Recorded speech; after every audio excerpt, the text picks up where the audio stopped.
Today's video, magluluto tayo ng gulay. Yan kasi yung naisip kong lutuin. Kaya naghimay na nga ako dyan ng sitaw. Yung sitaw namin dito ay may kulay. Yan, may kulay siya, iba-ibang kulay. Yung iba ay malalambot kaya ginanyan ko. Yung iba din matigas, kaya binalatan ko na lang yung matigas. At mamaya manghingi ako sa kapitbahay ng malunggay. Marami din siyang malunggay doon. At may ano pa siya. May talong. Doon ako manghingi sa kanila. Malusog yung malunggay nila.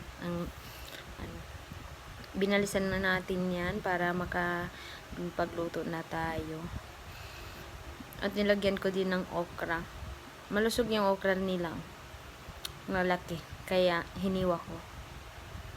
Nilagyan ko din ng talbos na